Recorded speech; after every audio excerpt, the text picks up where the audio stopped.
Unfortunately, we're having some technical difficulties with Zach's program, but we will be coming at you very live with a very exciting edition with Zach very shortly.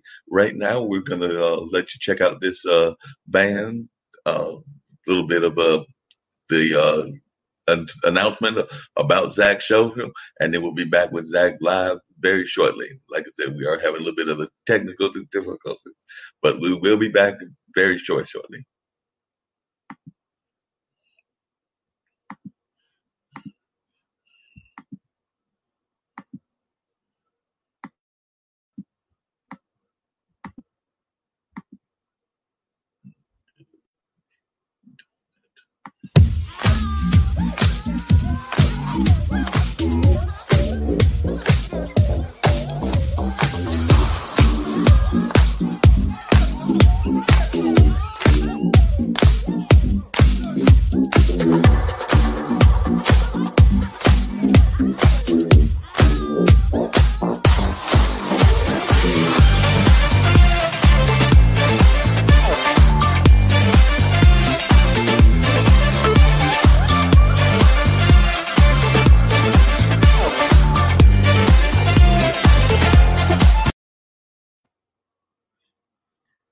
And we're going to check with Zach and see when he's ready to go. But it should be very shortly that we're able to get him right on and give you this dynamic show that he's about to present to you. So we'll be back very shortly once we find out what's going on. So definitely keep locked in right here so that you can check out Zach and what he's got going on. And by the way, one of Zach's fans, Linda Lou, has already come in and said that they're looking forward to a very exciting conversation from Zach and the rest of the gang. So definitely we'll be back right shortly. And definitely we will continue seeing what's going on. But we'll be back very shortly, and hopefully we'll have Zach on, and he'll be able to tell y'all more about what's going on and what he's ready to do. So right now we're ready to see what's going on and bring Zach on very shortly, and then we'll have some more comments from Zach. I know he may even have some music from some of his early days he's playing. So I know a lot of folks might be interested in that, and should be a very interesting conversation. So like I said, we're about to go live with Zach. So if you hold on 1 second, then we got Zach get ready to come on. So I'm here to bring Zach on. And like I said, we do apologize for these technical difficulties. So hold on 1 second. Get ready to bring Zach on. What's up? What's up? How you guys doing? All my Funketeers out here on Labor Day and all that good stuff. Know that we had a few technical bugs sometimes in my complex. Sir Nose tries to creep in. But I want everybody to know, stay safe, know that we love you. Welcome to IBM.TV. Welcome to my show, Funk Music with Zach. So y'all kick back and check out these words. All the politicians, you're talking out the side of your neck. All the government officials talking out the side of your neck. What's up, Linda? I want y'all to get your funk on out there.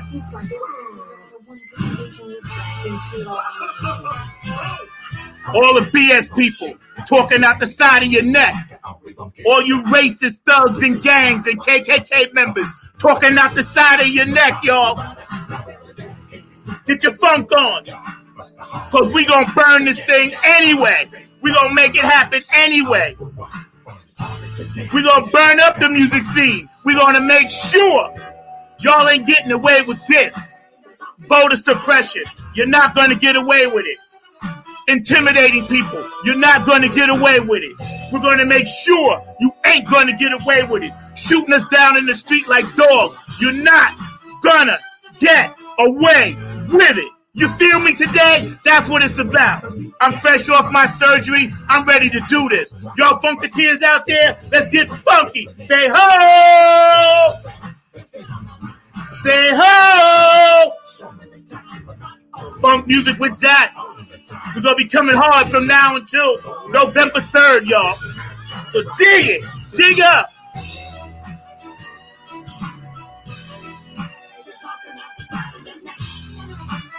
At the side of your neck, that means you're lying to us.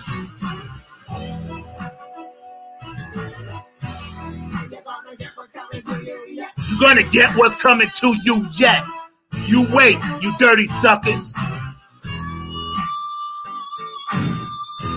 What's up to all my peeps out in Oaktown?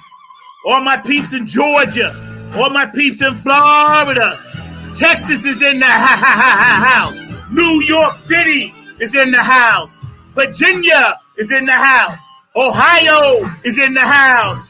Yes, yes. Minneapolis, MPLS in the house. That's right. What's up, Boosie? What's up, Patty? What's up, Mark D up in the Detroit, Michigan in the house. Y'all can see I'm amped today. I'm so happy to be back live. God has blessed me. My shoulder's good to go. So I'm ready to go and get this thing on. Man, shouts out to Afterglow and all my people. Otis, what's up? Hall, what's up? What's up, Dynasty? Benevolent Funk. What's up, Next Exit? What's up, Joe Keys? Daffy Head Funk Army. Always in the house. Man, shouts out to IBM.TV. And also my producer today, Mark Lee. I love you, bro. So let's get this show started like this. Here's the thing. I'm going to be doing some other stuff. I had a guest scheduled today, but technical difficulties won't let him get on from New York. So we don't know what that's about. It's not down this way. It's up that way. So we're going to see. Maybe he'll get on. Maybe he'll call me. His name is John Purvis. If not, we're going to reschedule. But what we are going to do, you know, and I'm going to put a little something funky on in the back for you. Take off my Bootzilla glasses, because you know that's what it's about. Loving my Bootzilla glasses. Much love. Thank you, Patty. If you guys see me moving my arm too much, tell me to stop. All right? But adrenaline makes everything feel better. And you can see it's a little swollen. You know, full disclosure, it's all good. I had a shoulder replacement. But you know what? I climbed mountains and hills as a kid, so I can definitely climb them now. I ain't going to never let nobody say anything or stop me from doing anything that I need to do with this funk thing. So y'all need to just hang out, chill, and get down with some of the stuff that I'm getting ready to point out to y'all. First of all, let's set the mood.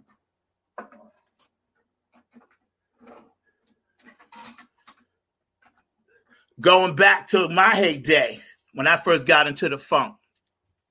You know, a lot of things was happening. I know y'all can feel that, right? Yeah. All right. So a lot of things was happening back then in the 70s, late 60s, 70s, you know, early 70s, mid 70s, that was changing the world. Music had came onto the scene and started changing the world, as opposed to indoor, you know, smaller venues like the Garden and places like that. You know, they started having mega festivals where, you know, instead of going seeing maybe one or two or three bands, you know, at a show, which was still awesome back then, you could actually go and see 10, 12 bands on a show.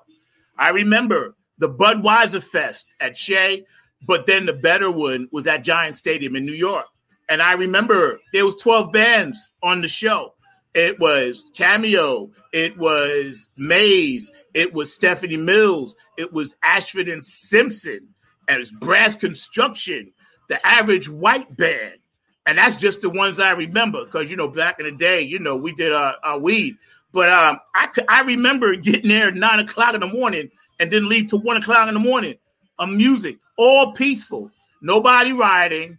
Nobody throwing things around. Nobody hurting anybody because of any color. The color was about funk. It was music.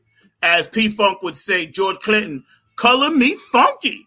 That's what it was about. So if we could do that then, and here we are, and that was post-Woodstock, mind you, because the Woodstock had kind of peaked with that whole 60s thing.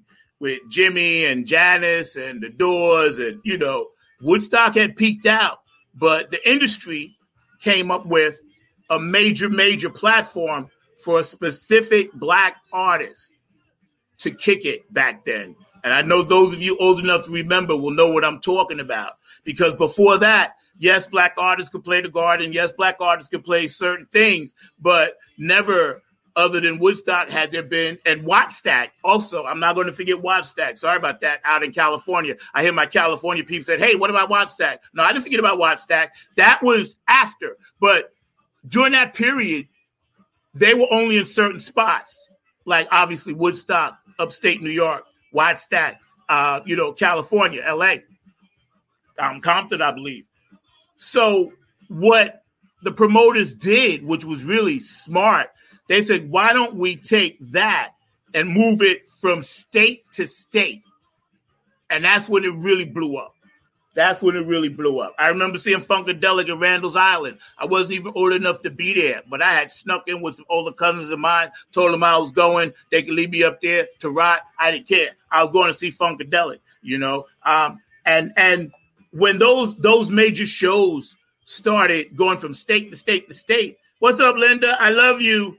Yeah, we're going to get a little bit of that. It's what I do. It's what I am. I pulled that video up just for you, sweetheart. When I in New York, hi, Linda, how are you? Morning, love. What I did is, since I lived in New York, I could go to the same show in New York, in New Jersey, and Philadelphia, and in Connecticut.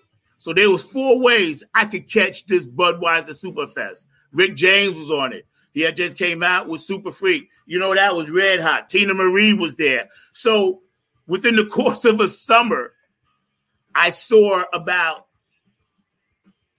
12 times 5 times 50. I saw about 60 acts in like 3 days, 4 days. You know what I mean? And it was real. It was like, I got an education. I got to hang out, peace and love. There was never any problems with anything. The police, they always going to try to harass you and hassle you. But, back then in the 70s, people just wanted to get into their music thing and vibe. And most of the cops kind of, understood that, as long as nobody was being really reckless about stuff. You can see I'm all tangled up here. That's okay. The energy, I got to make sure my energy is always right. But anyway, when I started understanding the business side, I thought to myself, how are all these people going to get paid? Because it was thousands of people at each show. And, then I had to really, really start focusing on, hey, well, this is the business side of what we do. And the reason why I say that is because the powers that be, they stopped all that. And the number one reason they stopped it is because people were getting along. All races were vibing on the same thing. It was powerful. Jimi Hendrix and all of them that showed them, and Sly and the Family Stone and Woodstock, you could do that. The Staple Singers and all those brothers and Isaac Hayes out of Wattstack in California had showed the government, our government, hey, we don't need you and we ain't going to be violent. We can just get down. And the government obviously said, no, we can't have that. We can't have people getting along. Why would we want people getting along? So what did they do? They did exactly what they're doing now, which is the point of my story. Divide and conquer.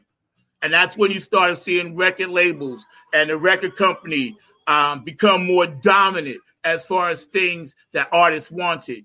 And every now and then a Michael Jackson or Prince would slip through and make it worth our while. But for the most part, those brothers had to work so hard to get their own. There are stories about Prince walking New York City, knocking on doors. Can you imagine Prince knocking on a door for a record deal? I mean, come on, really, Prince?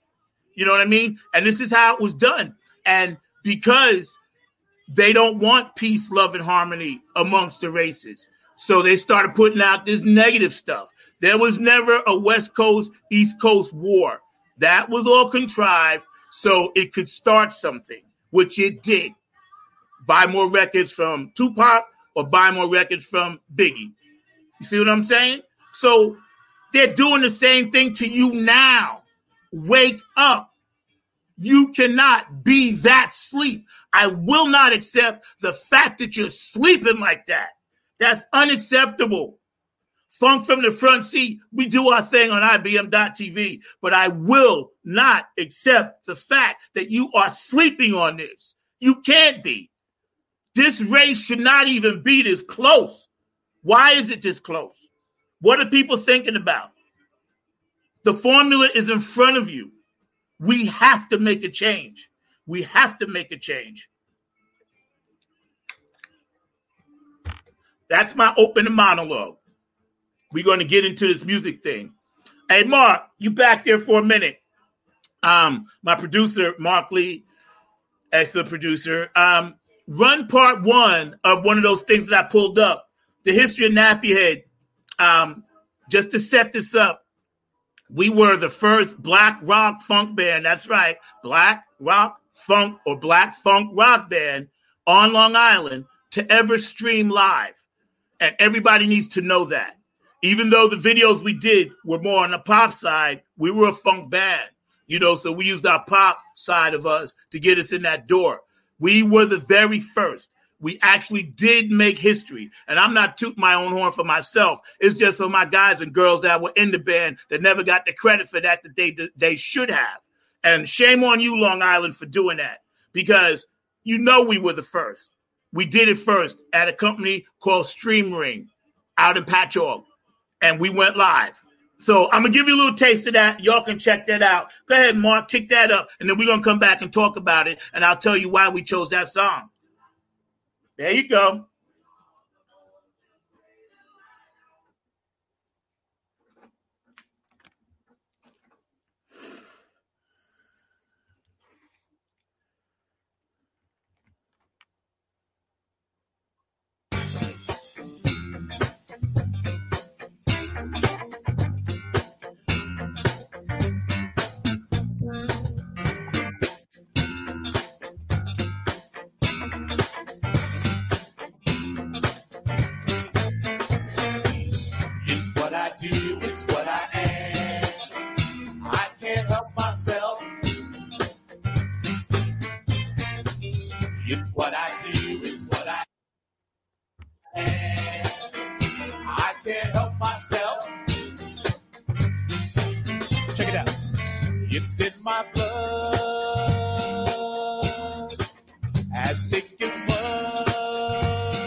Everybody screaming.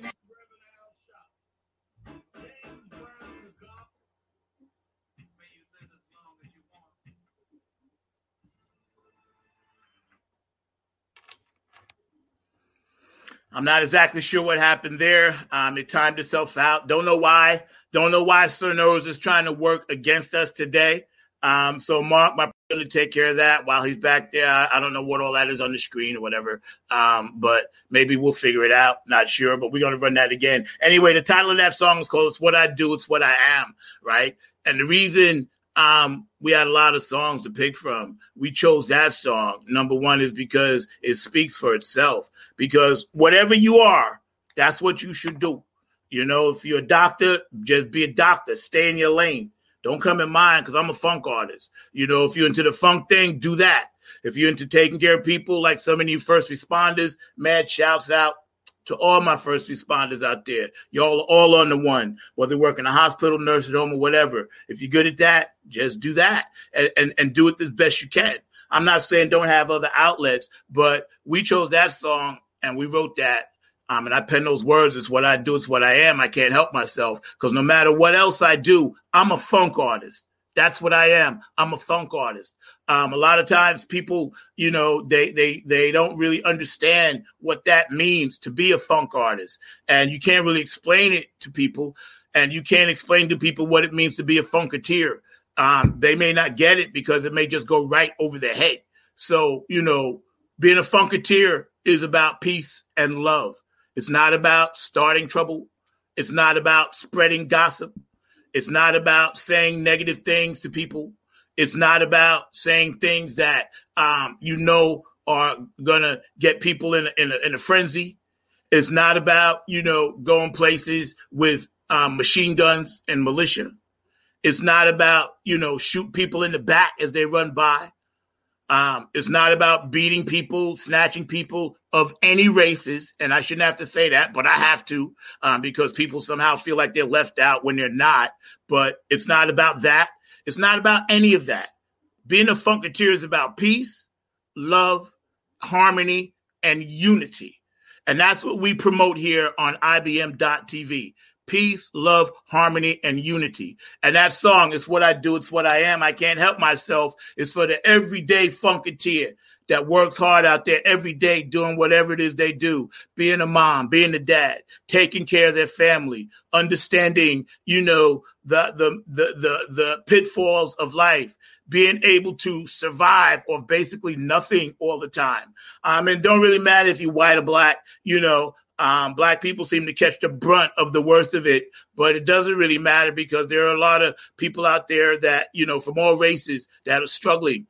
And I wrote that song for all you guys. It's what I do. It's what I am. The fireman, the policeman, the baker, the butcher, the candlestick maker. That's what that song is about. It's what I do. It's what I am. I can't help myself, In our case, it's a funk thing. What's going on, Mark? What's happening with that video? Not much. I want to bring that video back up and everything. I don't know. Let's bring it up. Let's bring it up. So let's rock it one more time. Bring it up.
What's happening, Mark, with that video? What's going on?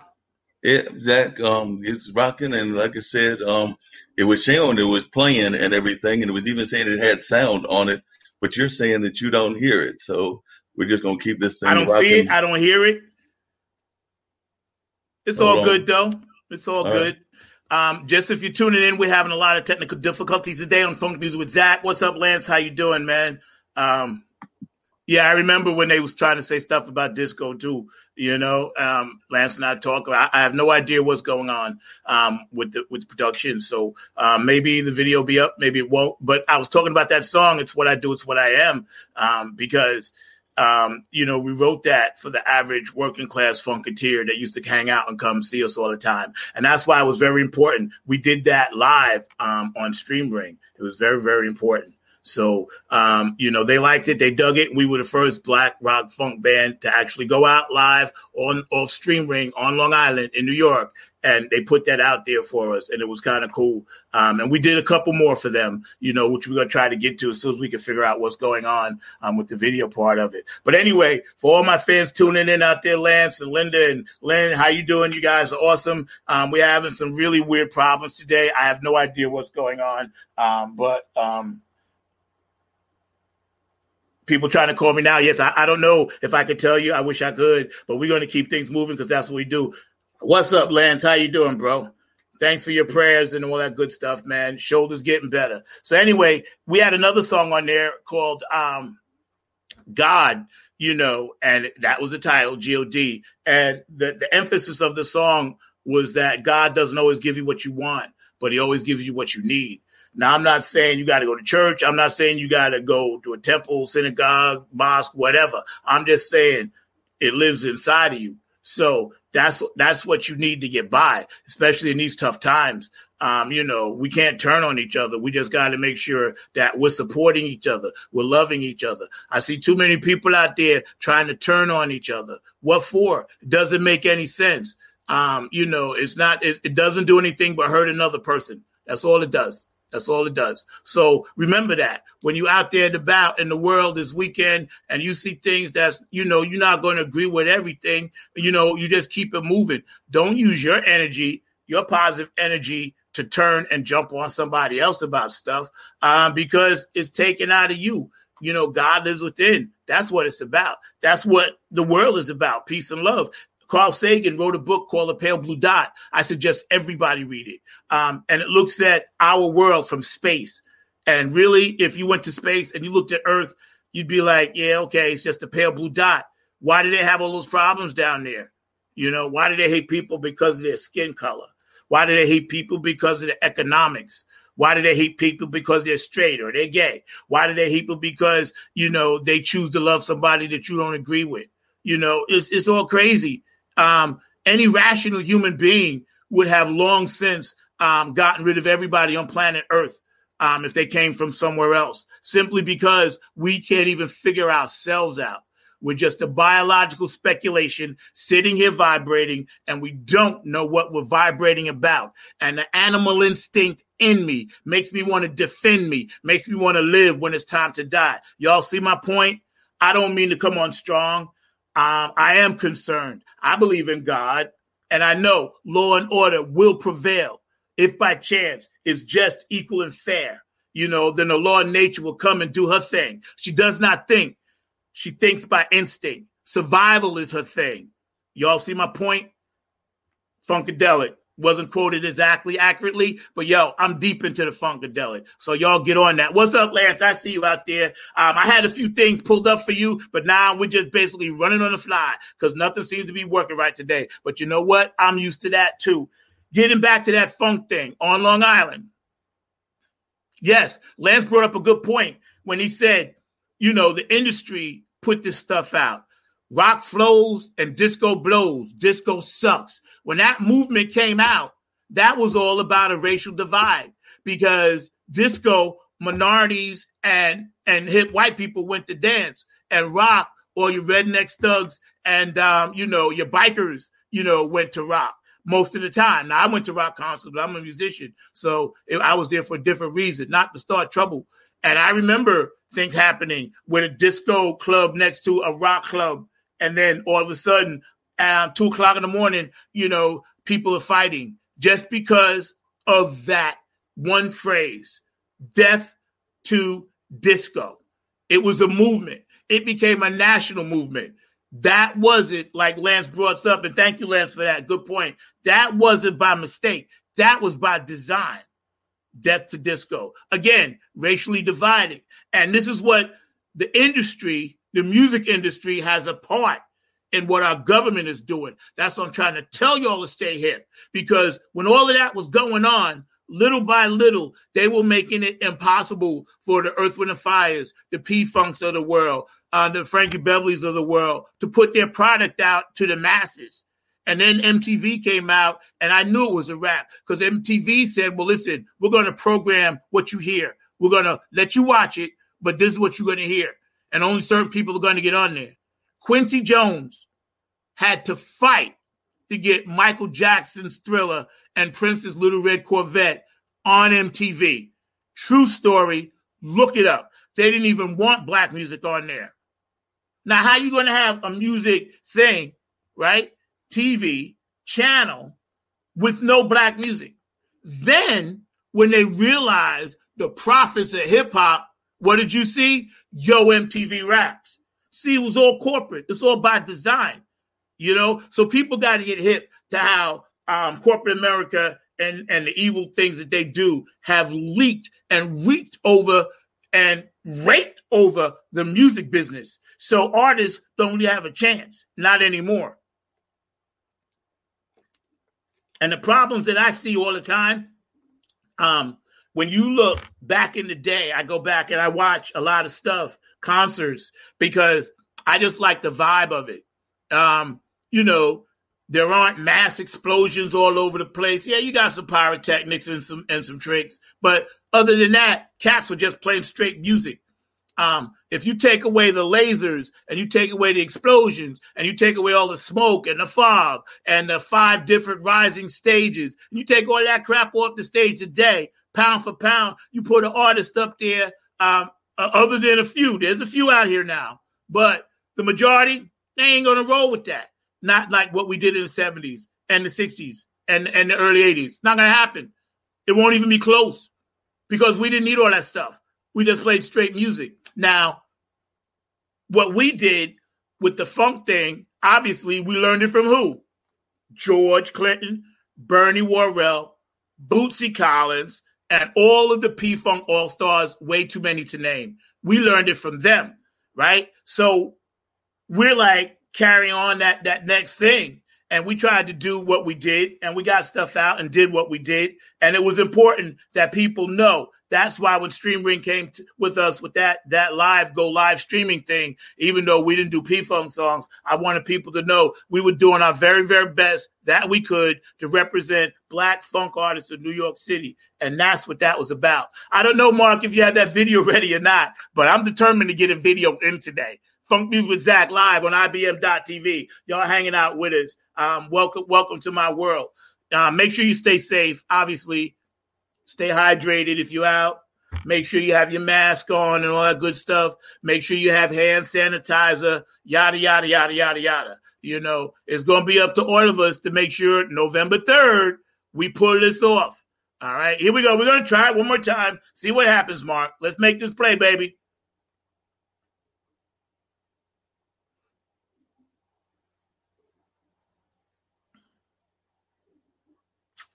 And this was done out in Patchogue, matter of fact, it was done, if you guys know about Madonna, Paul Pesco, who wrote a lot of hits for her, it was done in his place, and he was really nice. When I met Paul Pesco, he was a really cool dude. He was all right. He was all right. It's what I do. It's what I am. You can see we're having streaming issues. I don't know if it's because everybody's on Wi-Fi today. I have no idea. Mine is fine, but on the production side, don't know.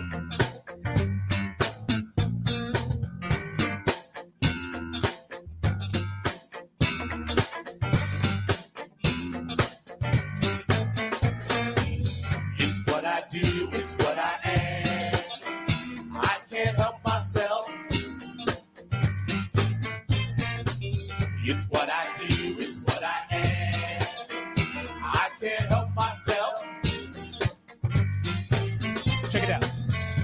in my blood,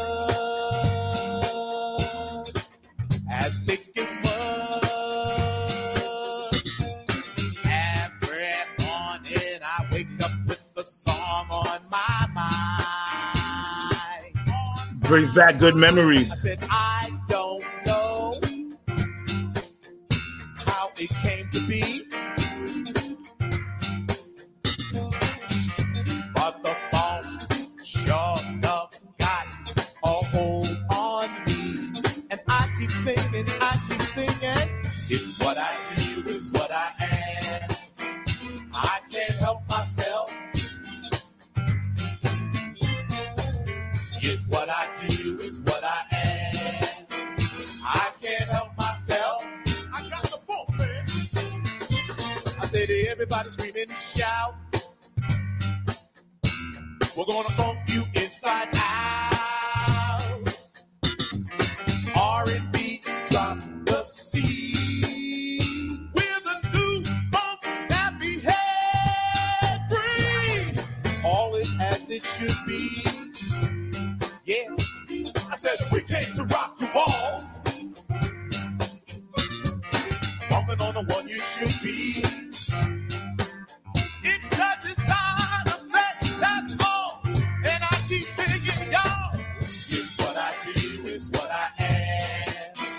I can't help myself. Yo, I got the funk man. It's what I do, it's what I am. I can't help myself.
I will funk you.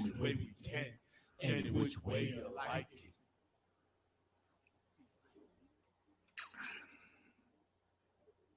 Yes, it's what I do. It's what I am. And we will funk you any which way we can, which means that we're going to try to uplift you. We're going to try to take you to the funk and bring it hard. And that was dedicated to, a lot of guys in my band who don't get that recognition for being the first funk black band on Long Island to stream out live. And that was streamed out live back in, 2000 something. I'm not really sure when. And you notice a lot of people, you see Andre LaSalle in that band. You see Kevin Harrington. You see John Groovalicious Willis. You see William Bush, Eric Pearl, Eric J, Gary Bordes. You see all these people in the band. The band was like, I didn't really have to play any instruments. So it was awesome, Then we had Cherie Snyder sitting in as a special guest too, and you'll see that on the next video when we do that thing called God. But anyway, when the music industry started realizing they could control things by manipulating the type of music and the type of energy that you receive, that's when again, West, East Coast, they had to put that out there. Like my man Lance brought up, the Death to Disco era. They had to put that out there.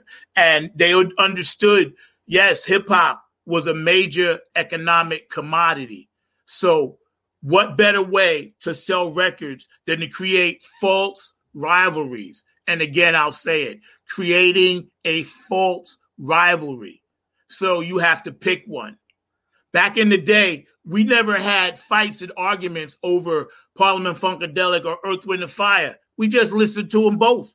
We never fought over Rick James or, Mother's Finest or Sly. We just listened to them all. So when the record industry realized a lot of these kids are followers and they became weak-minded, they was like, you know what? We're just going to create all these little riffs all around the world, and we're going to control the music industry that way. And then we're not going to allow artists to be independent. We're going to take away all of that and make it impossible, damn near, to put out the same product, whether it's good or it's bad, that somebody else can put out. And we're going to start slowly but surely chipping away at the ego, chipping away at how people feel, chipping away at the self-esteem by putting out this negative connotation of music. And they knew the kids were going to be weak and gravitate to it. And that's exactly what happened. And who foots the bill? The parents, because the parents got to buy all of this stuff. Now, I'm not saying, and I listen to Eminem, I listen to Tupac, I listen to Biggie, I listen to Prophet, I listen to all the rappers. I love them all. I'm not taking anything away from what their business side of it is. All I'm saying is the record industry has forced a lot of artists to go in directions they may not have wanted to go. Eminem said, listen, I tried to give them gospel. They didn't want it, So he had to come out with that other stuff. And that's manipulation of the music business. And that's partly what I want to talk about. I'll have a part 2 at some other point. Because today things got kind of all, messed up with the internet and, my guests and everything, but we'll still figure that out. Nothing don't stop the funk. And now here we are, 2020, and you see where we are in the streets riding. We haven't even thought about music. So whatever happened to, hey, let's put on a song, sit back, have a Corona, smoke a joint, and just chill and work our problems out that way? Whatever happened to having your neighbor come over for a barbecue? Whatever happened to, people say, hey, there's something going on at the park. Why don't we all go down there and hang out? Whatever happened to having a pickup game of basketball or stuff like that, as opposed to going out, breaking a store window and stealing stuff that technically you don't even really need. Number 1 is theft. Number 2, you can get shot, killed, hurt. And number 3, you're actually hurting the very economy that you're trying to build up. And this has always been a problem. You can't bite the hand that feeds you when the hand ain't even really feeding you and you making it worse. And I understand. If anybody tells me I don't understand the anger as a black man, I don't know what to tell you. I do understand. I just choose not to go out and break shit. That's just me, because I don't see any need for it. I never understood that. I never understood being rowdy, getting into fights. Musicians always want to protect their hands. So you ain't going to see us out there acting crazy like that. You're not. Unless somebody really, really has to do something to us or our families for us to get in that mode. Most of the time, we're protecting these bad boys right here. And for drummers, our feet too. And singers, your voice. You protecting these because that's your money. 10, 20, 30, 40, 50, 60, 70, 80, 90, 100. That's your money right there. So why am I going to put this in harm's way when I know the gift comes from above? I don't know. It's just me. I wish y'all would just dig up on that. And let me tell you, again, this race shouldn't be this close. I don't know what the world is going. I had no idea what y'all are doing out there. I was only in the hospital for a day and a half. I was only out of the loop for like a week. I come back, and then it's all this stuff. Come on, man, Funketeers. Y'all help get this thing right. We got to make this move. We got to vote November 3rd. We got to be down there. We got to have lines as long as from here to Alaska if we got to. Hey, yo, Mark, you back there, bro, man? You think you can run the other video right now? I'm talking to my producer, Mark Lee. I talked to him like he's right here in the house, but technically he's not. So, we just kicking it like that. He's watching me somewhere.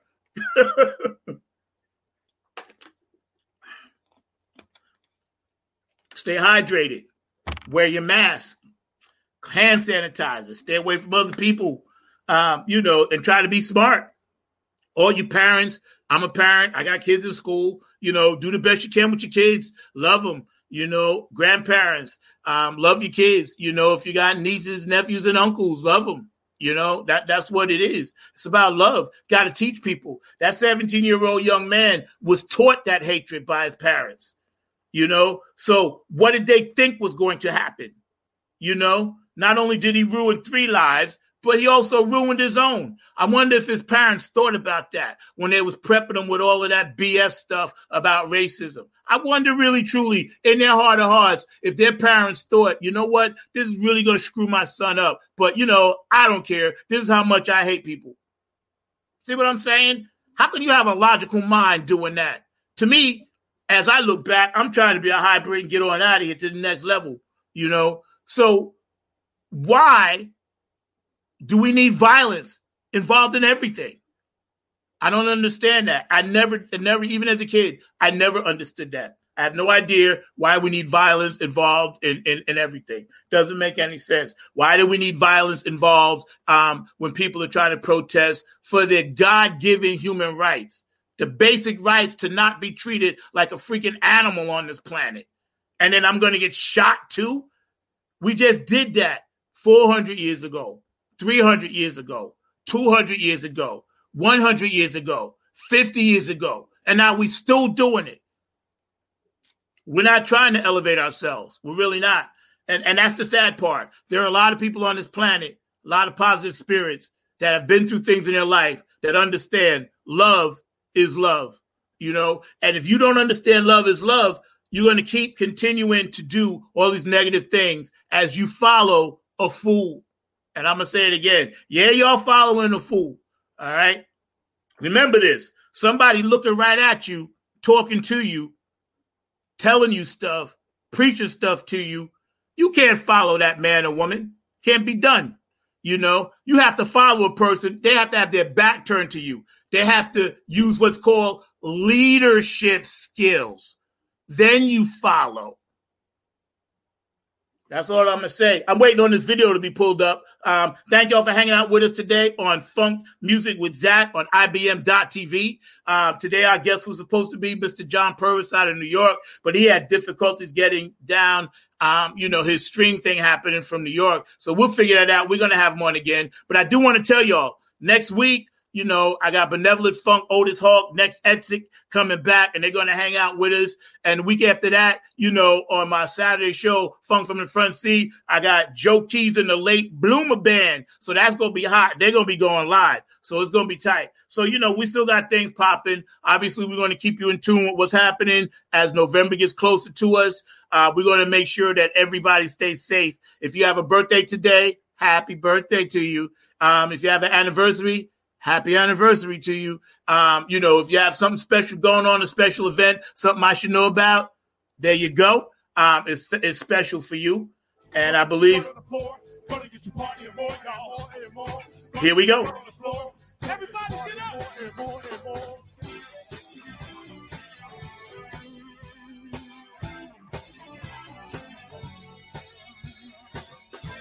We could jump back then. I don't think we jumping now. We might, though. You never know. Don't worry about the funk. All the funketeers will continue to shine. Don't worry about the funk. All the funketeers will continue to shine. Funk went around the rosy. I got a pocket full of funk posies. Ashes, ashes, all fall down. Funk went around the rosy. I got a pocket full of funk posies. Ashes, ashes, all fall down. Now don't you worry about the funk. All the funketeers will continue to shine. Don't worry about the funk. All the funketeers continue to shine. Right here.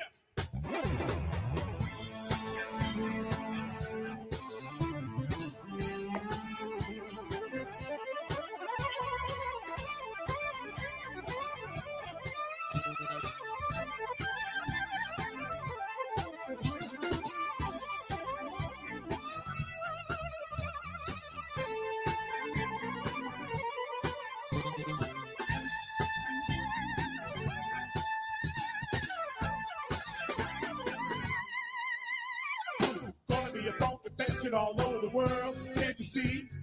Gonna be a funk infection in the year 2003. Gonna be a funk infection all over the world. Can't you see? Gonna be a funk infection in the year 2003. If you like nappy head bumping in your trunk, say yeah. Say yeah. If you feel nappy head bumping in your trunk, say oh yeah. Say oh yeah. If you like nappy head bumping in your trunk, say yeah. Say yeah. If you feel nappy head bumping in your trunk, say oh yeah. Oh yeah. Funky won't let us say, but we're gonna play anyway. Funky won't let us say, but we're gonna play anyway. Funky won't let us say, but we're gonna play anyway. Funky won't let us say, but we're gonna play anyway. Warning, the Surgeon General has determined a lack of funk used to exist all across America. Not anymore. That's right, funk infection. That was 2003. So that was like 17 years ago. This is called God. Check it out. Get up, everybody. Praise God. Everybody. We're gonna get up. Gonna get up, everybody. Praise God. Everybody. Gonna get up. Special guest vocal, Cherie Schneider. Get up, everybody. Praise God. Everybody. I'm gonna get up. Gonna get up, everybody. Praise God. Everybody. Gonna get up.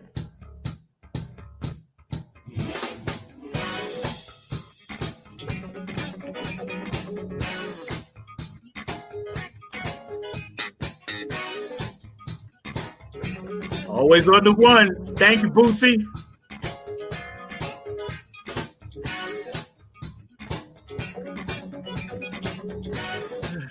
Yeah.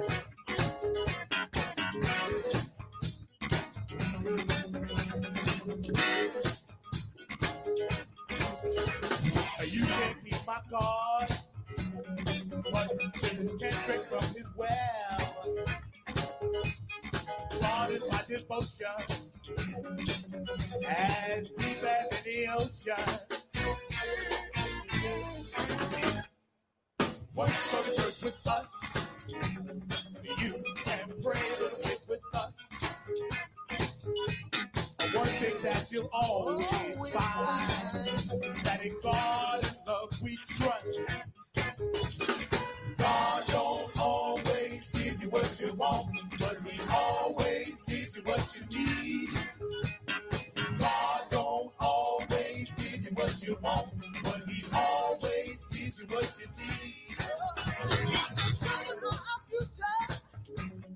We must teach them the righteous way. You know the simple says to us that it won't be long before day. Be careful what you wish for. You might just get it. Be careful what you hope for. Remember we said it. Be careful what you wish for. You might just get it. Be careful what you hope for. Remember we said God don't always give you what you want, but he always gives you what you need. God don't always give you what you want, but he always gives you what you need. We don't always get what we want, but we always get what we need.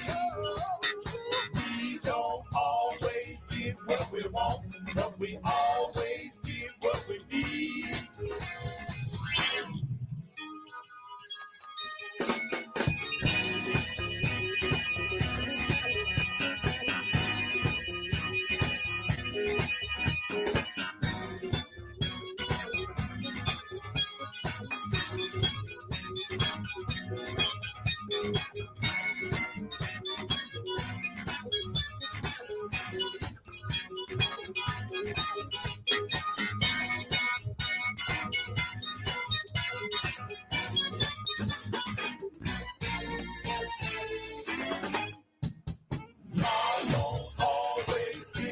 You want, but he always gives you what you need. God don't always give you what you want, but he always gives you what you need. We don't always get what we want,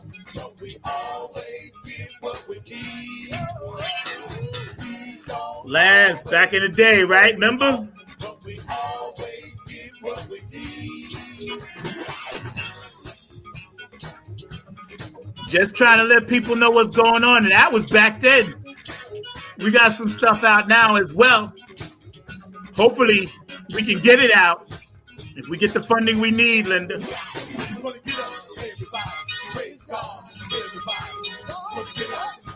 Spiritual funk. We were the first.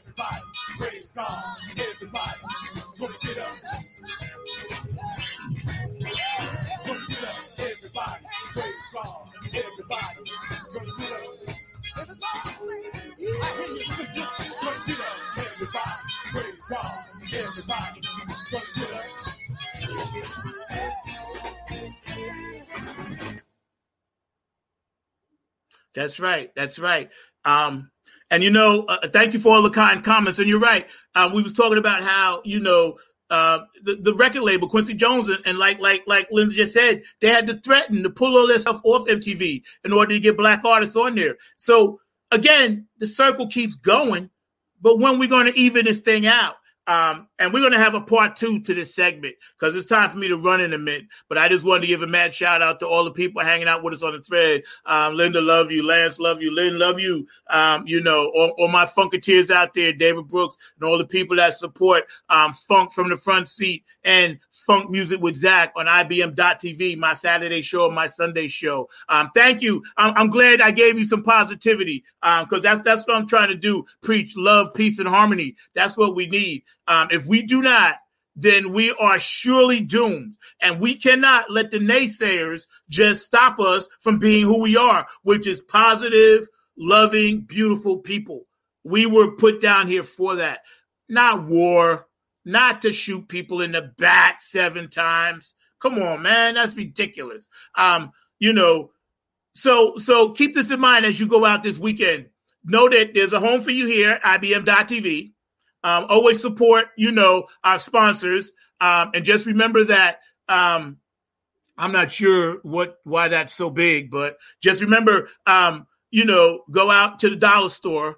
And Lynn will tell you some more about that coming up later on. And you can check it out and go to IBM.TV website. There's a big green button over there if you're colorblind and press on the button, you know, and you can get some great bargains. So go to the dollar store and help support IBM.TV. But yes, I'm reading all the comments. And you're right, Lance. You know, the government right now, they put a chokehold and a strangulation move on everything, including our necks. Okay? So what we have to do as artists, which a lot of us are doing, and a lot of us, you're going to be seeing a lot of independent artists dropping music over the next 6 months, Nappy Head Funk Army included, because they can't stop us. They can't stop us. We're still going to write positive music. We're still going to put it out, and we're still going to preach peace, love, and harmony for one another. All races. Now, let me make sure y'all hear this so nobody feels left out. All races matter. But I don't want to have to keep saying it because it's a given. Okay? All races matter. Remember that. You heard me say it. So don't anybody send me a text or post later. It says I didn't say that because that's not true. What I'm saying is we gotta level the playing field. Yes, LeBron James is taken care of. Yes, Cardi B's taken care of. Puff Daddy and Snoop Dogg. Yes, they're all taken care of. And God bless them. Good for them. But helping the community around you is what you need to do. Go help your neighbor. Go see if your neighbor needs some water. Go help somebody pull groceries out of their car. Walk an old lady or old man to their apartment and keep it from tripping and falling. Let somebody have your seat on the bus if you're younger or the train. You need to do all of these things just to make the world a better place. You need to do everything that Paul McCartney, one of my favorite bands, the Beatles, said. John Lennon said it. All we need is love. All we need is love. All we need is love. And you better get that into your head. People in the United States, I don't know about the world. I'm just telling you where I live at. We are doomed if we do not fix this problem. And I'm going to leave it at that. Funk from Music with Zack, IBM.TV. I see all the producers beaming in, my funk family. I love y'all out there today. I had to come back kind of hard because I missed 3 live shows because of my surgery. So I'm back, and I even should be back. I should be in bed right now. But I'm here because I care, because I want to fix this problem. And I can't handle the stress anymore. And we can fix this problem. We know what we got to do. Make sure y'all vote in November. Peace and love. I'm going to take y'all out with this. So y'all check this out. I'm going to take you out super, super hard. Bootsy Collins in the house. Throw your hands up in the air. Boom. Funk music with Zack. Get them side to side like this. From the silver screen to HD to Blu-ray, tell me what I say. Oh, let's hear it for Samuel L. Jackson, a.k.a. Super Sunday, y'all. This is how we roll. I got all my funk fam in the house. Tim's in the house. Lynn's in the house. Jim's in the house. Hankin's in the house. Mark is in the hit house. When I was a kid, when I got up in the morning. Hey, Zach, what did you say about all races? Hey, Zach. Yo. What'd you say about all races? I didn't hear it. All races matter. So this way, nobody can never say they do matter. But I don't want to have to keep saying it because it's a given. All races matter. So don't hurt people. What's the best race? What's the human race? Human race. That's right. Woo! Human race. So right. I got that when I was in LA, and we were having this big, huge rap session and just having a blast, and everybody was out dancing, and that's what we were all about, was let's all join together and have a good time. I'm going to try to pull that video because it was so cool. Hey, Zach, I could see you. I can still jump. It's the landing that I have a problem with now. My jumping days are over. Yeah. You know what? Not in our hearts and minds. You know, they can't take a lot of that away. But you know what? It's our spirit, and that's what we have to emphasize and inspire people. Like you said, get out there and vote, people. Get out there and vote. Just do it. Do what's right, and don't let things stop you from voting. Just and don't go, oh, well, they got it, they're winning anyway. Attitude, no.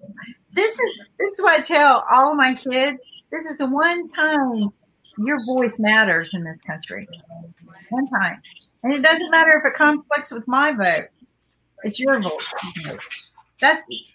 I don't even try to push my kids to vote my way, because that's not freedom, right? That is not freedom. I try to, share my knowledge, but their knowledge might be different than mine. And so just freedom to vote. Gotta vote. You gotta vote. Mark, what's your input on that? Yep, definitely got to get out there and vote. There's no doubt about that. I'm seeing a lot of folks that are mobilizing their forces and trying to get folks out to vote. I was actually watching a little bit of the NBA games over the weekend.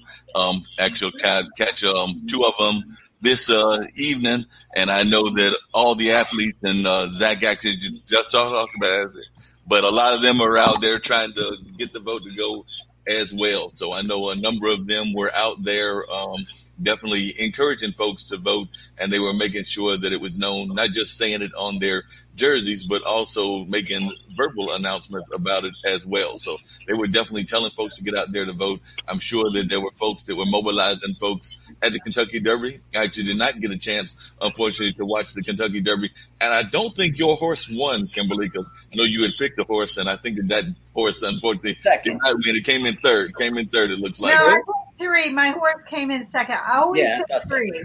So right. I'm your typical horse better. Although you can't bet in North Carolina, so I don't bet in North Carolina. But I do bet with friends.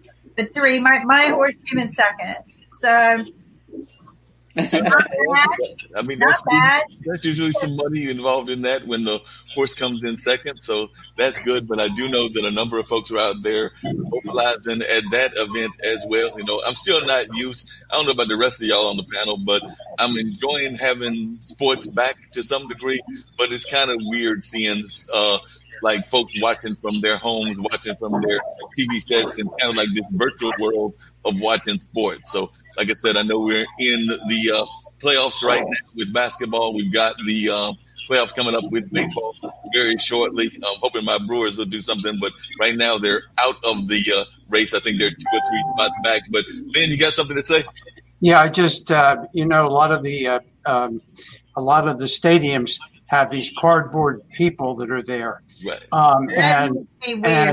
And Philadelphia is very famous for back in one of the football games booing Santa Claus when he came on. So early on in the season, the Phillies were playing really poorly, and the cardboard fans were booing the Phillies playing. Only in Philly. Only in Philly.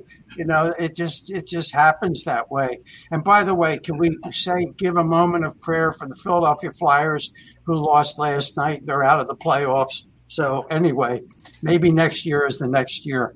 But no, and they lost a team from somewhere, and I just can't remember where. What place was that, Jim? I would expect. I would expect. It wasn't a capitalist place.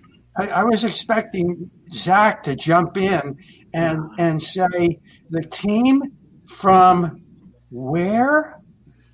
Not me. In the New York, the Islanders. Oh, the Islanders. That's my squad. That was my team. Yeah. Everybody around me was a Rangers fan or a Bruins fan. I was the only Islanders fan.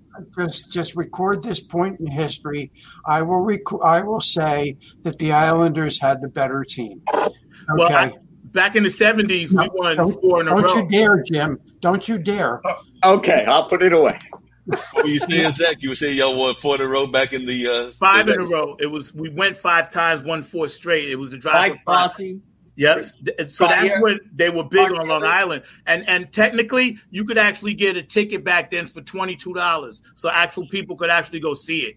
And this was before cable and all of that. So I never really went, but I was an Islanders fan because I just lived on Long Island. Hockey was never my thing, but I like to see when people do what they do on skates. I consider that a degree of difficulty that most people can't do. And I think that's insane what they do on skates. But I think with the sports thing, because so many people, I guess, need it to fill their life and make them feel normal, I think it's a good thing. I just think it's freaky that they're spending so much money on these tests for these people. That's the only problem I have. Other than that, they can play to the live long. I don't care. But I think, hold on now, you testing these people 2-3 times a week, and then I got people dying. I'm not really want to get with that just yet because I know both sides. I understand. I know what both sides are trying to do. But I can't have people dying next to a stadium and you're testing, I don't know, some hockey player or basketball player or, you're going to test this guy like 5 times a week. They got to get some balance with that. That's my only problem. Agreed. No. So, Zach, I have to talk about back when the Islanders won 5 times in a row. Okay, their goalie was a kid by the name of Richter. Okay, and Richter went to the same high school where my son and daughter went here in Philadelphia, and was actually related to an oncologic radiologist who's a very good friend of ours. Okay. So it's sort of interesting.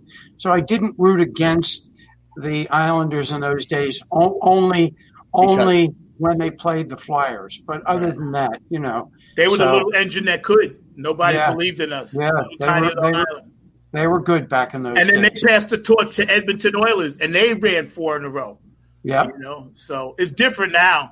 That's the Wayne Gretzky era. Yeah. Yeah. I remember Wayne Gretzky, definitely an amazing hockey player, was definitely just great in the game, definitely a true legend. One of the things I got to say that I was glad about the voting and the at least the NBA is I understand that a lot of the major coliseums are actually going to be voting sites. So they actually opened up voting sites where folks can come and vote there and everything. So I think Staples Center is one. I think the one in Houston, but a number of the major sites will be voting sites as well. So they'll be able the voters know the way.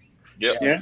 I had said that 2 months ago. They should have did that. Just get it ready now. But I didn't mean to cut you off. I just wanted to say, Tom Seaver, Mr. Met. I'm a Mets fan. Wow. Rest in peace. Number 41 passed away last week. One of the greatest. So I just wanted to put that out there for all my Mets fans. I didn't forget Mr. Seaver. But go ahead, Mark. I'm sorry. No, you're good. Definitely, that's a legend that was definitely passed and definitely needs to be remembered. There's no doubt about that. One of the things that I just learned recently that I did not know is, a lot of sports have been canceled. One of those being the Olympics. And I was catching online where they were saying that one of the sports that was going to be in the Olympics for the first time ever was going to be surfing. Now, it's not a sport that I'm really good at, but I just thought that was amazing that they were going to have surfing as a sport in the Olympics. And I think this is going to be the first time ever that surfing was included in the Olympics. So they're hoping cricket, Ankit, before cricket, surfing. Cricket? What's cricket? Hey, Kimberly, have you noticed that every time we talk sports, it always comes back to Philadelphia when Lynn's on? Somehow there's always a Philadelphia. Wait a minute. Cricket. Philadelphia was the home of cricket back in the 1800s. There you go. Okay. So I mean, we have three clubs around here that are still named. One is Germantown Cricket, one is Philly Cricket, okay, and one is I can't remember the other, Murray Cricket. Yep. Murray Cricket, okay, and they were very big in the cricket world back in the 1800s. So. And then somebody realized that it was really three sports because it includes bowling. So because you have bowlers, and it also includes croquet because you have wickets. So people said, how can we root for three sports when somebody says you're playing one sport? So Ankit, you never can respond to that, can you? Well, Ankit, is cricket an Olympic sport? Not yet an Olympic sport, but we are working on that, and maybe in 2028 it would be a part of Olympics. But I'm still a little puzzled that surfing can be an Olympic sport and cricket isn't. I don't understand that. Because of the length of the game, and they want a shorter game, so now we have a shorter game like 2020. I get that we can apply for it, but cricket is not concerned about Olympics because we have World Cup and we have a lot of other sports, and there's a schedule. And the schedule is not matching with Olympics because Olympics require 3 months of no cricket, which is not possible. Because if you talk about cricket, we have like 10-year future program, FTP. Future 2 program is already ready for next 10 years. Oops, Kimberly. I think I'm having a very poor time. Ankit's frozen. There we go, Ankit. Bandwidth. All right, so there's a good reason why cricket's not an Olympic sport, is what you're saying. Well, I want to add something there are some problems.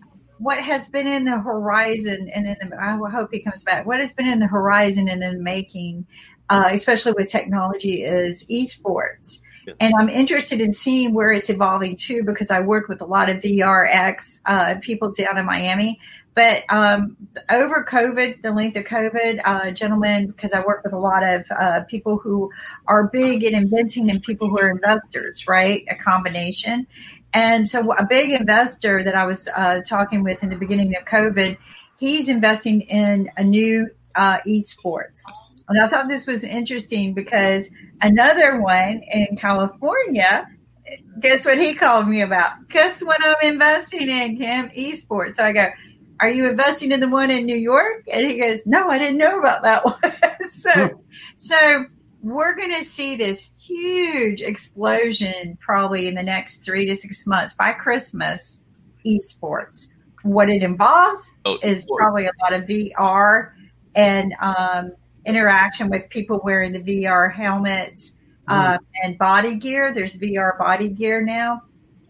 So I'm interested in seeing where this is heading. but it is going to be taking us into the new technology era. So, hey, Kim, speaking of IBM TV and everything, you know that we have somebody that is involved with esports that is on this network on a regular basis, and that is Jacoby that does the Gamers Den. So he actually is involved with sports and actually has done some esports tournaments here in the Triangle area. So he's been ahead of the curve and everything. But I've got a question for Lynn and everything. But I said surfing was a new sport. Do you know another new sport that was going to be coming to the Olympics in 2020? If we had a 2020 Olympics, of course, that was postponed or canceled. But do you know another sport that was about to be introduced? And this one might shock you. I'm already shocked. What is it, Mark? Well, Lynn is a big fan of baseball. Believe it or not, baseball and softball were going to be introduced into the Olympics 2020. So quite popular in Japan. Softball is definitely part of, different sports, definitely in Japan, and definitely a global sport, as is baseball. But apparently they have not been in the Olympics. So both men and women were going to be playing baseball and softball at the Olympics 2020. And the other 4 sports that they were going to introduce, in addition to surfing, were going to be karate.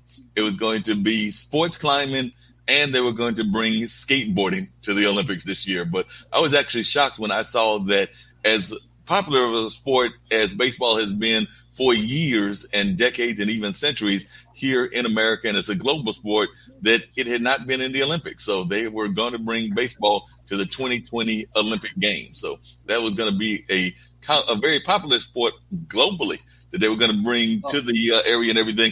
And that actually comes back to Ankit and everything. So maybe after we get baseball, we can get cricket. So like I said, we're going to get baseball, then we can definitely get cricket as well, because I know he's a big time cricket fan. So like I said, if Mark, we don't have baseball, we can definitely include cricket. Come on. Baseball, we already have the World Series, and it's a little cheeky that only U.S. teams qualify. Unless you can, count a Canadian team. Oh, World Series, and only the U.S. can participate. The World Series. Come on, we already got it. We don't need the Olympics. That's not true. Toronto. Right, we got the World Games. Toronto won. I said Canada, 1 or 2 teams. There was the Montreal team. Yeah. But also every 4 years they play the World Games, and they play it down in Cuba.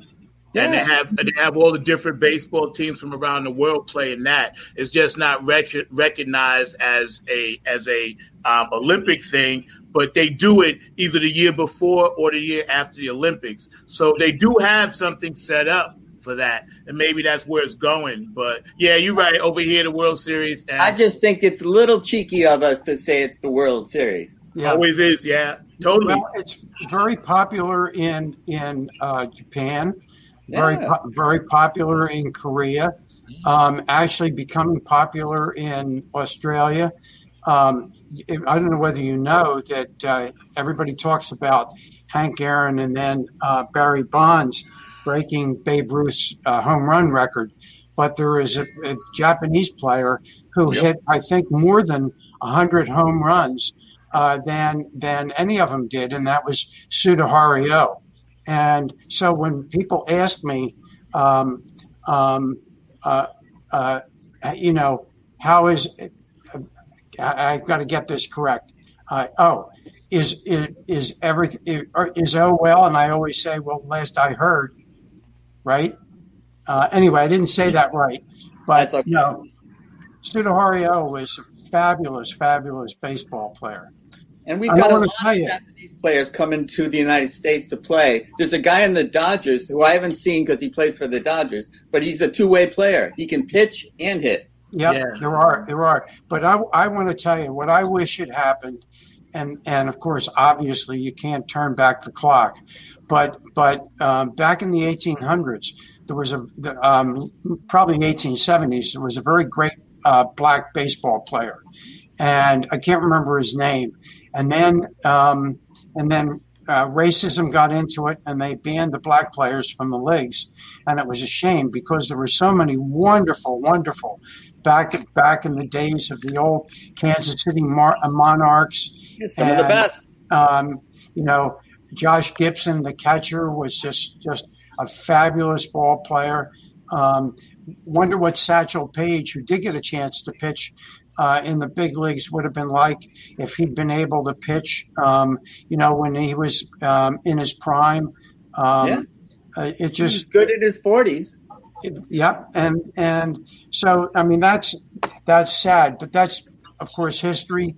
And the good news is that we are where we are today with the sport, and we're getting a lot more people from all over the world are getting the chance to play in the big leagues. But maybe, Jim, one of these days we'll be able to include in the World Series people from teams from Japan, teams from I think Taiwan has some good ball teams. Teams from all over the world, and then it becomes truly a World Series. Yeah, you have something to say about this global phenomena?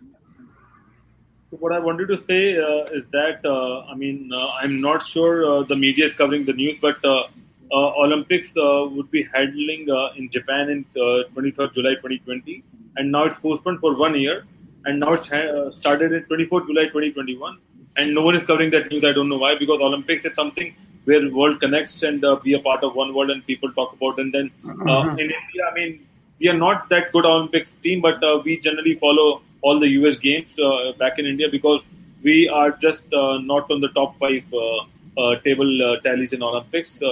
But we follow Olympics like anything, and it's like a 2-month amazing entertainment. Watching the games and watching the players and sportsmen around the world with the skill level and the skill set. And then people think that when they will get a chance to be a part of an Olympian, because Olympic medal is something different, and to be a part of Olympics is a different story. And that is also a glory moment for all of us. But on the other hand, before 2020, Olympics cancelled 3 times earlier. And that happened because of World War and all those stuff. But this time it happened because of a pandemic, which never happened earlier. So that is something trivia, even that it's delayed for 1 year. And speaking of the Olympics, and I hope this does not impact them too much, but we also need to pray for our folks there in Japan because they are actually in the middle of a typhoon that is coming their way.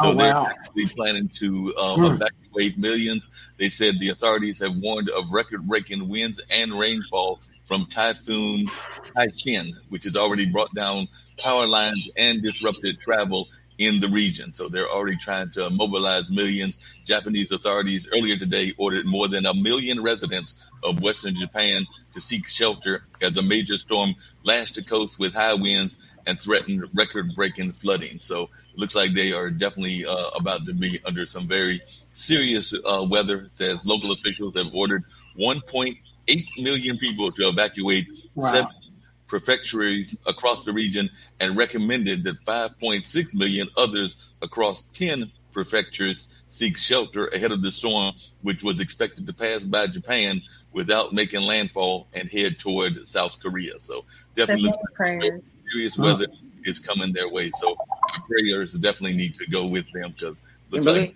serious weather. I want to go get back to baseball. I had a comment that we were talking about the old players. Jackie Robinson, of course, to me was one of the all-time greats, but also it came in when racism was a big issue. Who did he sign on with? But, of course, the Dodgers, right? And one of my favorite movies. I love baseball movies. Oh, my God. Bull Durham, Field of Dreams, but 42, right? 42 was probably my all-time favorite baseball movie. Please go out and watch it. Over the weekend, it's a great movie about a great player. But guess who played him? Chadwick Boseman, right? And what a great way to remember a great actor. And remember all of the things that we are striving for because that's what he did. He strived for the very best in his life, and he struggled. He made a lot of sacrifices. And in fact, I think I'm going to go watch that movie tonight. But, we're talking about baseball and we're talking about the things that are we've struggled through with no Olympics. But now look at Japan. I've got many friends over in Japan, so I need to reach out to them and make sure they're okay. But again, stay off of the networks during this time so that the emergency teams can handle everything. Try to use your social media accounts as much as possible, but let them. This is sad because this happens to them so very often. I mean, Japan takes a beating by nature routinely. Well, we're seeing extreme weather all around the world now. Yeah. So there might be a common denominator about that. You know, Yeah. why are we seeing such incredibly extreme weather patterns everywhere? So I was talking to a friend in Santa Barbara the other day. In fact, that reminds me, I have to send him an email. And he has been evacuated 5 times because of fires. Yep. One of the last fires that fortunately didn't hit his house came up to 300 feet from his house, and his house was saved. And the one last year came within 2 blocks. People 2 blocks from him, from where he lives, were evacuated. I know, Jim, you live in the middle of some of this, and a lot of those fires are north of you in Napa Valley, but then there's some in the Santa Cruz Mountains, which are south of you. And, it's really amazing. I was asking this fella if he was worried about fires this year, and his comment was, "There's nothing to burn; it's all been burned." So in his area, but that doesn't mean in other areas of California. I mean, some of these fires have engulfed areas that are bigger than the state of Rhode Island. Which isn't a major league big state, but it's still big enough. I mean, you think about how big those fires are, and think of all the homes that people have lost, everything that they have, memorabilia and everything that were in their homes, and it's all gone. I just had a friend post a fire he's there, and it's just like a block and a half away from his house, the big fire. Wow. And I'm telling him, please just move out because he has a little baby boy. Oh. And I'm just like, if you need, move here. Just move. I'll find a place for you, but don't stay there because those fires, when they shift, that's it. You can't. You cannot outrun a fire. You cannot control these fires, and I know firemen who have died in these. Especially when they become one of those what they call like a fire tornado. Fire funnel. It's a fire funnel. Yeah. And so when the winds are blowing a certain way and they become a fire funnel, that's it. I mean, they because they're so hot, right? They're not even fueled by gasoline. They're fueled by their its own oxygen at this point. And, and I have friends who are firemen there, and they haven't rested in weeks. And Kit? So, Jim, can we have a solution for fire for California and Amazon fire as well? Because we need to come up with a solution, because we can't just see, forests are dying like this in front of our eyes. Because if you go to Amazon fire, that fire is going on from past couple of months as well. And we don't have a solution. And if you get a chance, just search on YouTube about ice stupa, which happened in Ladakh in one of our states in Himalayas. And what they do is they create a stupa during the winter, and then the stupa gives a lot of water during the summer because they don't have water. So likewise, if we do something automatically to prepare some kind of water, and that water will be useful for those forests, I think we should come up with a solution, because if it happens like this, you won't be having any forests in future. Well, I wish I had the solution for you, Ankit, but I can tell you we can stop pumping CO2 into the air and methane into the air because this is all related. These extreme weather patterns are related to the man-made pollution that is in the air. And one of the fascinating things about the pandemic is that we're now seeing things like the Himalayan mountains that were invisible before. There's visibility that we did not have before because we are not pumping these things into the air anymore. So there is a one-on-one correlation between that. If we stop attacking Mother Nature will not attack us. And so this is also, it's not as important as the fires and the evacuations, but I don't know if you can see this. But you see, that's the moon, but right under it, that's Mars. I show you that because I haven't been able to see any planets for months because of all the smoke in the air. Right. And so we have moderate in the morning, and then it gets unhealthy in the afternoon. And people with any kind of conditions should not be out. And we want people to exercise. We want them to be able to walk. Well, they can't, not in unhealthy air conditions.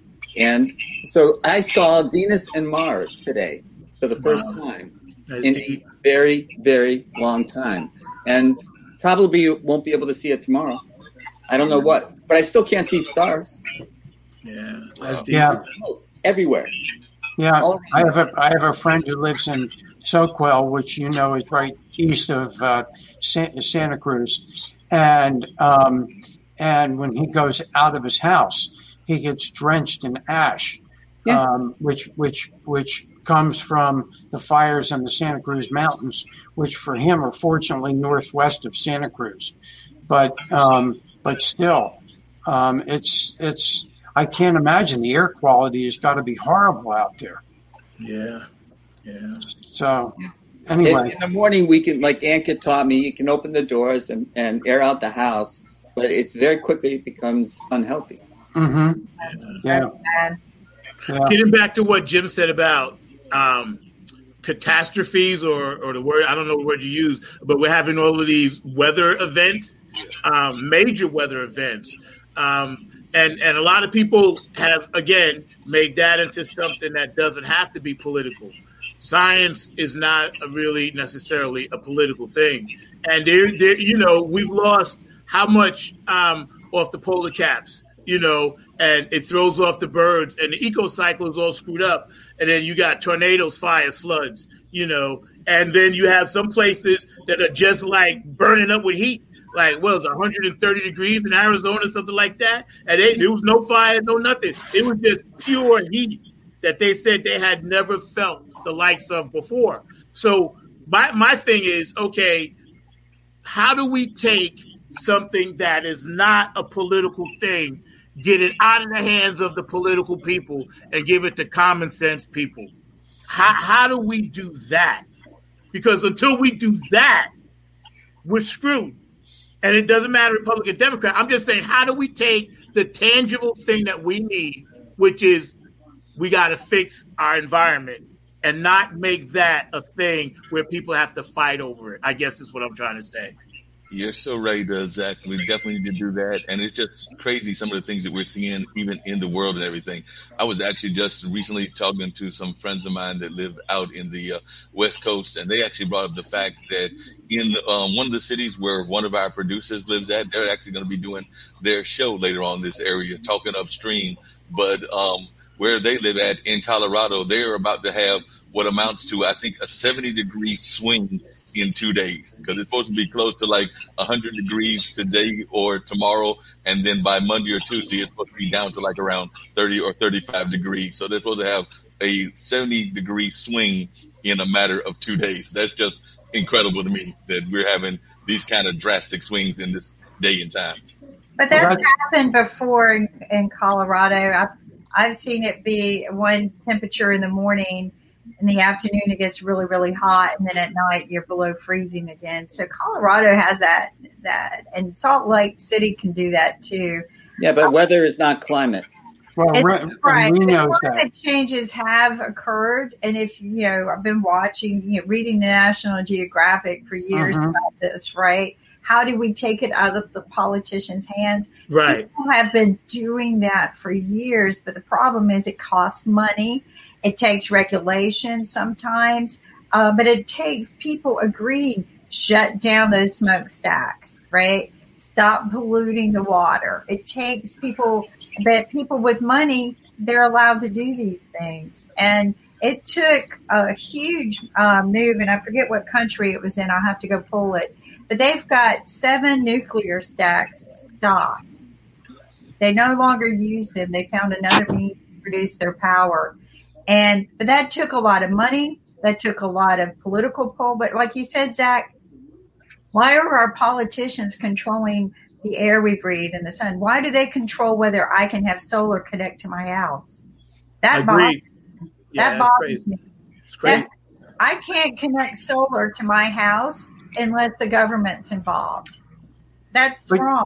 But here's one thing, Kimberly, and I said this once before in the store, people don't seem to understand. Everybody's talking about, let's not pollute the country. Let's not pollute the country. So let's go all electric vehicles.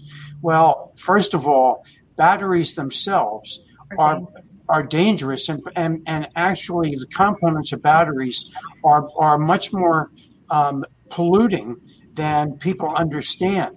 But then you've got to create the electricity. And to do that, you have to create more electricity than we have now.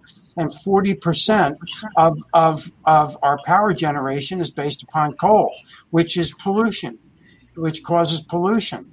So people don't understand conceptually that by going to all electric vehicles, they're creating more pollution than if we figured out how to use biofuels. And I think we've talked about this. Obviously, the best fuel, when somebody finally figures out how to do it, will be the hydrogen, because when you burn hydrogen, it turns into water. So there's nothing polluting about that. Or something like algae, which is a very good combustible material. And if we take algae off of the ponds and the streams and the rivers, we're actually doing a service to the ecology by getting rid of the algae. But by burning corn, we're taking food away from people. I just don't understand. Things don't make sense to me. But you're not alone in shaking your head on that subject. As Jeff from Wednesday shows tells us all the time, if you grew hemp, hemp you can grow and take the product from it in a span of a few years. Instead, we're cutting down trees, which take forever to grow. So, there's a lot of ways that we could be smart about this, but we're stuck in old patterns where old generations have been stuck in doing things a certain way, and they can't change their mind and their approach because they see, well, how am I going to make money? Because I'm making money off of taking down these trees. Why would I want to grow hemp and then use that for the same purpose? Well, let's go to Holmes. Holmes Stoner creates homes that can be built in hours almost. Fraction of a time, and he can roll them out all across the country. And he can't get them approved by the local zoning and building inspectors. It's so mixed up. Because I know tiny homes. But here's the thing, though. People like us on this panel, we think globally. We're thinking about each other. We love each other. We care about other people. And yes, even though we all have corporate stuff, or whatever, or music, or whatever businesses, right? It's like you're thinking about somebody else when you want to do what that gentleman did with the homes, or like what Kim is trying to say. Hey, I can do my own thing with my soul stuff. You're always thinking about another person. So until we get that mindset, they're never going to change. So we don't waste energy on people that aren't going to do it, because they're just not going to do it. But we got to try to figure out ways around them. And like you said, Jim, they're always going to be thinking about how they're losing money. A millionaire, this guy I knew once told me, listen, he said, I don't think in terms of how much I'm going to make on every deal. He said, I'm always thinking in terms of how much am I losing if I don't do the deal. And this was a major millionaire, owned record companies, owned, grocery stores, food lines, chains, supermarkets, owned everything. And he said, I'm always thinking about how I'm going to lose money. He said, I already know what I got. And see, with the Bill Gateses of the world and all these people, everybody's trying to do all this great stuff. That's great. But there are everyday people out here struggling right now that have great ideas like him. And they can't get approved. Like you said, Lynn, the guy can't get his thing approved. Jim, they can't get approved. So it's almost like you're damned if you do because you still want to do it. It's in your blood. It's in your DNA to help people. But at the same time, you know deep down in your heart, like the guy who invented the thing that Lynn's talking about, I seen that. I seen the algae machine because I watch a lot of those documentaries. I seen the machine he's talking about where the car can run on water. The guy did it in New York and California. He put a gallon of water in. And then I seen the one where the guy was taking the cooking oil from old McDonald's and putting it in, and Burger King. And they're using this, and the government's like, no, but you can't do that. But the guy's like, I'm telling you, this works. I'm doing it, you know? And there was out of the science is there, Zach. It is. And out of necessity, we have to figure out ways to bring this new life to this other stuff because they're never going to just let us do it. No, in Iceland, they utilize the diesel in the manner that you're speaking of, where they take and recycle oil. Sometimes they even grow the oil to do that, Zach. So those are brilliant things that the cities themselves do. That's how they cleaned up the country, air and everything. My nephew was doing the same thing, but the thing is to get somebody to back it to make it more affordable. I mean, I think he even built some kind of thing that filtered the oil so he could put it in his diesel car. So there are so many things we could do, but regulations just makes it so blasted tough. And like you said, how do we get around it? Like if I install solar on my house and I don't do it through the government and the utilities company, I can be arrested. I'll be fined and I can be arrested. Florida has even tougher rules because more and more people were going off grid, basically is what they call it. Yeah. And the government doesn't want that to happen. Utility companies won't make money off of you. So we did invent a tool, the H2 Hope that I love. It's portable. You can use it in your own whole house. You don't have to go off grid, right? You don't have to go off grid, but it is an attachable solution. We built it, and it's invented and patented so that it can be, scalable to take care of your whole house. Very affordable. I had somebody come and give me an estimate from Duke Power and the government of how much they would solar our house. $85,000. Oh. Now, I ran a one panel, from the invention we have, right? And that one panel and a stack of batteries will run a 3-bedroom house with 2 bathrooms, right? So you're pumping water too. So we already know we could do it for half the cost, but they're like, oh, we're going to have to put, X amount of panels on the roof, and because the sun's over here and it's going to, on and on and on. And I'm like, I got this portable unit, $2,500. Well, we have the science, we don't have the political will, and we're still pouring the political capital into the fossil fuel industry. So, we've got a long way to go. And I'm just hoping the kids growing up today who will have the power in the future are learning these lessons. And so that maybe my generation will never see it, but maybe they will. Well, part of the problem is the political action committees, because the PACs have so much money and they represent the people the people who are keeping us from doing the things like Kimberly wants to do with solar energy, or the use of all the stuff from McDonald's, all the cooking oils. They don't want that to happen, and the oil companies back these PACs. They finance them, and the PACs then go to Congress, and Congress is afraid to act because these people are putting up money for their campaigns and they want to be reelected. So our system is all basically screwed up. There's a great Yiddish word that I love to hear, which is called verkaktet, and that means all screwed up, and that's what it is. So unfortunately, but look, it's I hate to do my own transition. Because where is Mark, who should have been transitioning me earlier, or Nick? Mark is sleeping today. Let me tell you, I was looking for 5 minutes. He was gone. Yeah, 5 minutes. He was gone. How do we send things that people need to these areas that are affected by these extreme weather conditions, like flood in Louisiana, fires in California. How could I help them? What a transition, Jim. Okay.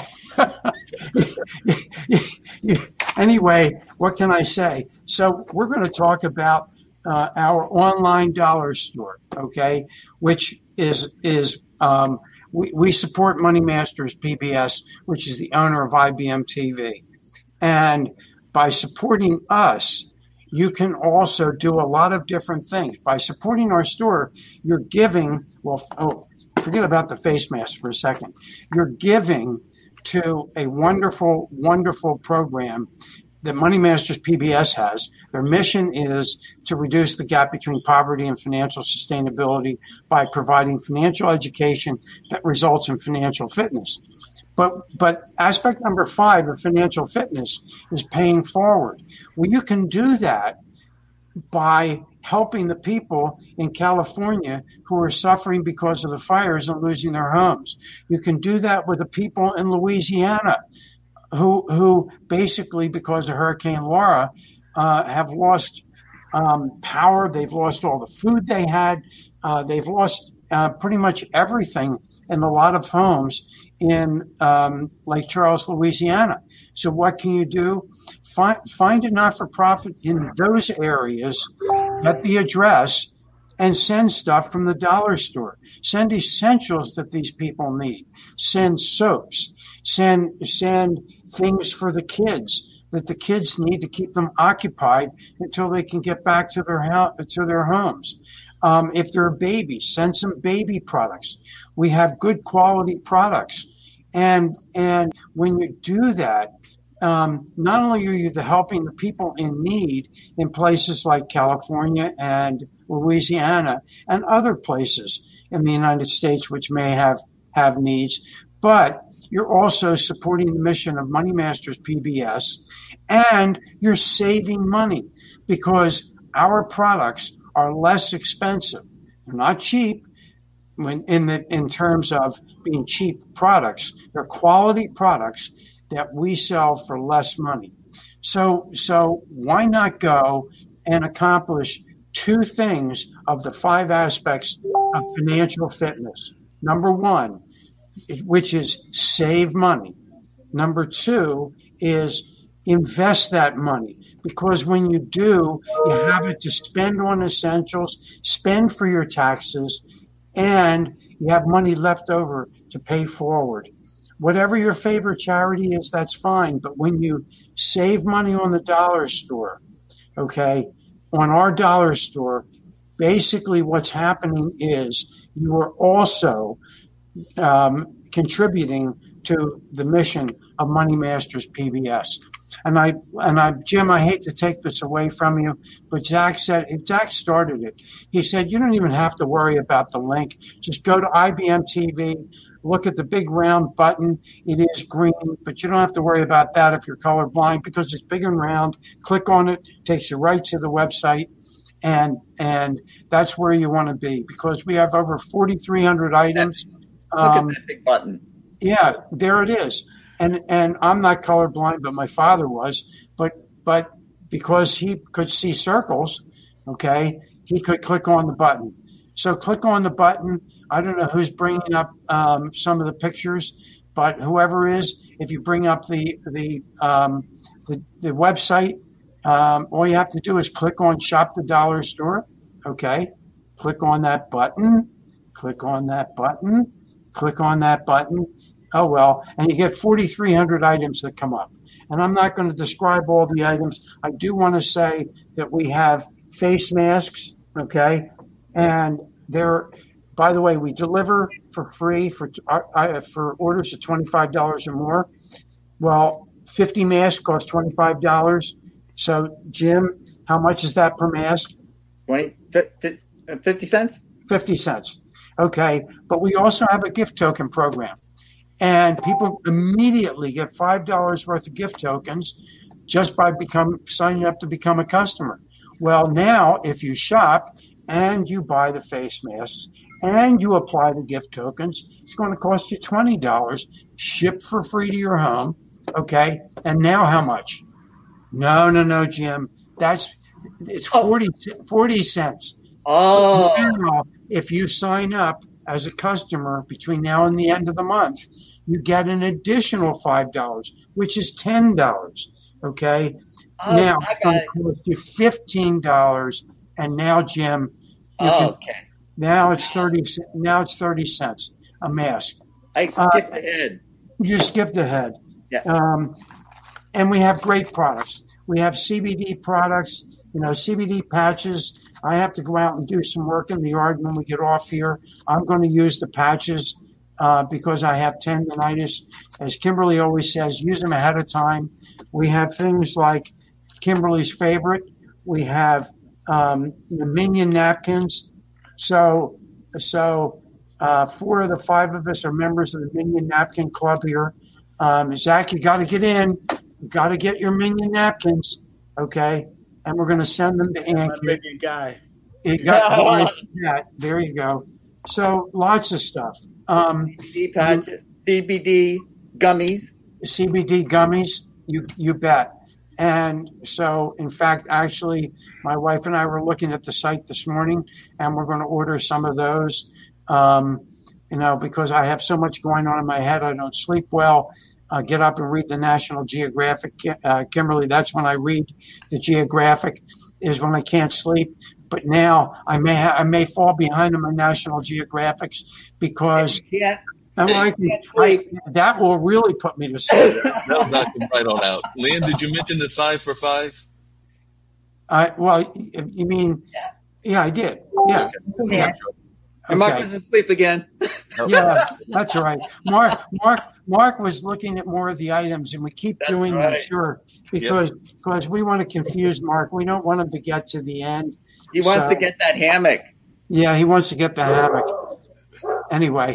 Wait for that hammock. Keep looking. The hammock's going to be down there somewhere or another, and I'm going to find that hammock one of these days. I don't know when I'm going to find it, but I'm going to definitely find that hammock no matter what I've got to do to get it. But I know it exists out there. And by the way, Mark, let me give you one more thing. Yes. Through the month of September, we're giving 100% of our profits to Money Masters PBS. Okay, and so please go on and help Money Masters PBS. After that, it's at 50%, and that's always nice to be able to give a significant percentage. But notwithstanding that, through the end of September, let's get on and help Money Masters PBS. Sorry, Mark. No problem. I did notice something new on the website and everything, and that's that y'all have added some new food items. As y'all know, I'm the cookie monster, and that I like a lot of the food items, and I did see that was on the website that y'all have added some new food items. So I guess that's part of the conspiracy to have me not catch up on the amount since y'all have added those food items, and you knew it was something that I would want as well. So I did notice that the food had been added as one of the things that was on there and everything. And Kim, by the way, you were right. Colorado has had record swings and everything, but when I was looking at their website on their weather, they've never had it go from like 90 degrees or 100 to possible snow. So they're saying that they could get snow. So that kind of extreme is something new, even though they have had extreme weather and everything.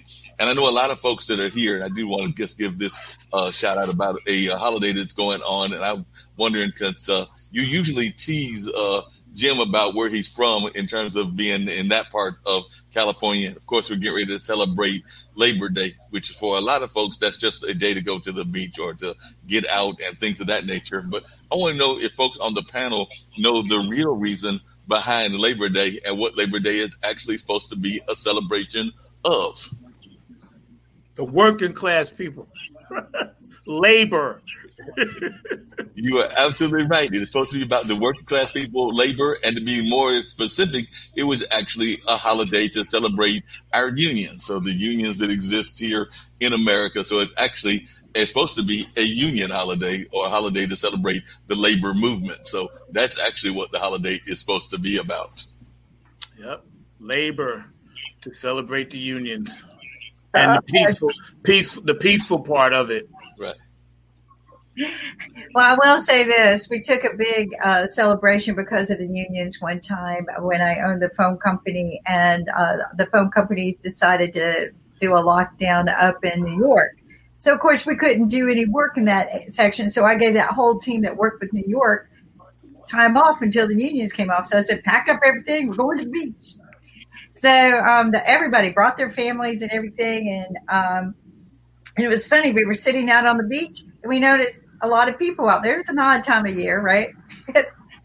And we started talking. Everybody was there because of the shutdown in New York from the union labor, right? The union labor's going, we're on the strike. So we met all of these people from New York at the beach because of New York being on strike. So there was a good thing that happened out of that. But it's just unions are an interesting part of labor. So there you go. So I've been on both sides of it. I was a union delegate, and I was a shop steward, and then I was in the management side of it too. And also being in the musicians union in New York as well, which was really, really hard because nobody never gave us what we're actually supposed to get unless you were on Broadway or unless you were doing something similar as far as a play or something as if you connected with the Broadway union and the Actors Guild. But just a regular musician, I used to ask for union scale on any gig. I didn't care if it was a wedding or not. But unions are an interesting thing. They had both the up and down side. Yeah. I think we missed them though. I really do. I had no problem with them asking for the right things from the employees. I got a great feedback from the employees that were sitting there on the beach. I'll have to admit that it was a great learning experience. Yeah, yeah. They made it hard for people to get fired if they screwed up. That's the thing I didn't like. But then the thing I did like is that they would protect you so nobody could really harass you. So, but I remember working and it was like a guy, he had a substance abuse problem, but at least like 3 months out of the year for years, he was just going to be gone. So, and then, it was covered and everything. And, but it was just weird to see that because he really wasn't being productive, but the unions made sure he was protected, and that was something that I always thought. I was like, well, that seems like a bit excessive. I could see 1, 2, maybe even 3 times. But this guy was into like his 12th, 15th time, Wow. So, yeah, it was, but that's the union. You pay for it. They're not going to let you get fired. So they would send him to rehab. And every year we knew, okay, we almost started planning it around the summer. I was like, I bet you so-and-so, he going to be out this summer for 3 months. And then he'd come back in the fall. So it was almost like a plan. He was like, okay, I'm going to make sure I get really, really high. They're going to kick me off the job. The union will protect me. And then I got all summer to just chill. And I'm not making slight of his addiction because that was no joke. That's a real thing. But unions, man, they're funny. They just, we all know who runs the unions in New York. Yeah, we won't go there. Try Vegas unions. They scare me. The Vegas unions slightly scare me, especially when we had to do conferences there. And, you have to go talk to Guido to take care of everything for you. You think that they're tough in Chicago. No, Vegas was pretty bad. And I'd always get, just pay me a little extra more money and I'll take care of that for you. Yeah. Well, Philadelphia has some very strong unions. And at the convention center, one of the shop stewards was wandering around with he sort of had an open sweater on, and he had it pulled back, and he had a gun in his pocket, and he would walk up to people and he would say, I think you need to hire a carpenter, and the people would look at him and say, no, we don't, and he would just look down at his waist. And the people would turn around and say, well, I guess we do need to hire a carpenter. You're hired. Yep. Yeah. And whether you needed him or not, you hired a carpenter and paid him for doing nothing. Yeah. Not just any carpenter. No. So that was, and that's ultimately that union was not running what was happening at the in the convention center. But Anyway, so be it. Yeah. Unfortunately, I have to take your leave, folks. So Yeah, we're going to wrap everything Me too. up, everybody, very slowly and have, everything. have a great day. Zach, your arm is looking good. Yeah, but this is the one. That's why that's you don't the see one. me I'm raising sorry. it. Yeah, I'm not lifting it. I have to go back in the sling after the show. Yep. I have to get back on the ice to sling, but I'm okay. I'll be all right. Don't worry about me.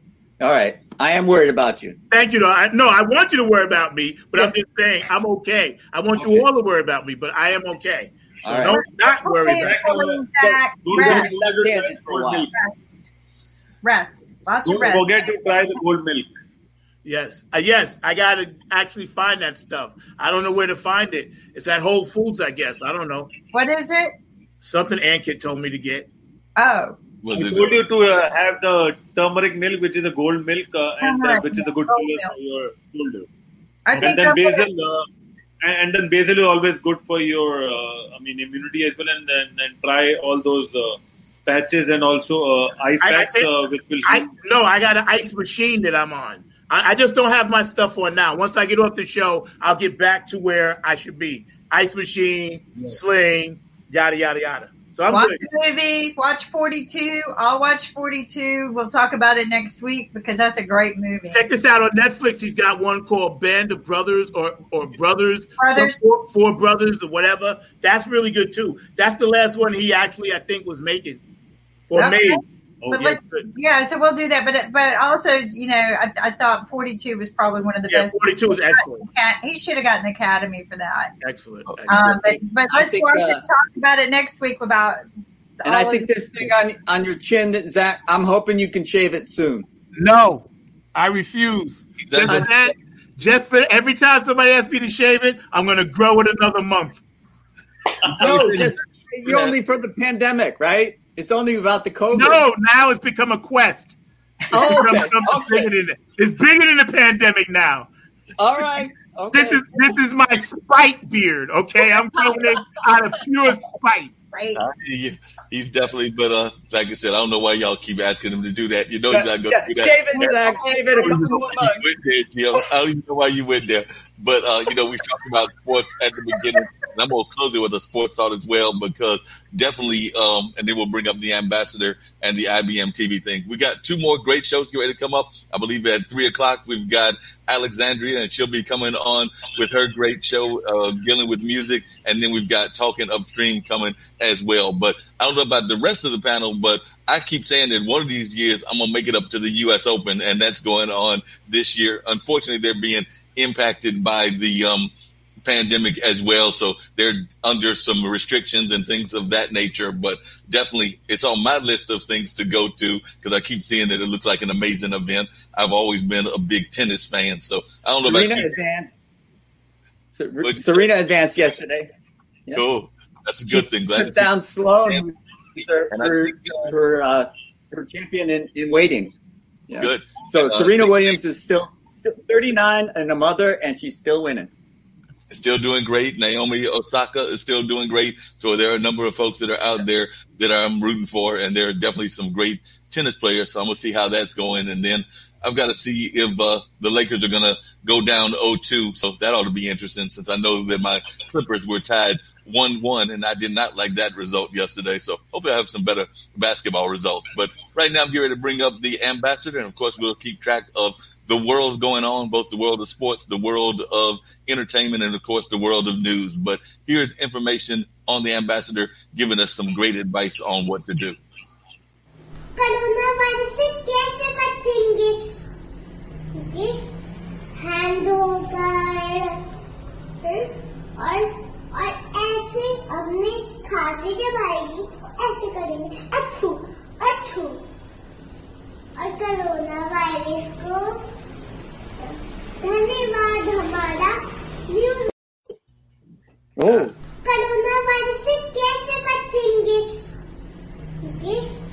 Hand धोकर और ऐसे अपने खांसी जब आएगी तो ऐसे करेंगे अच्छू अच्छू और कोरोना वायरस को धन्यवाद हमारा म्यूजिक सुनने का. Every time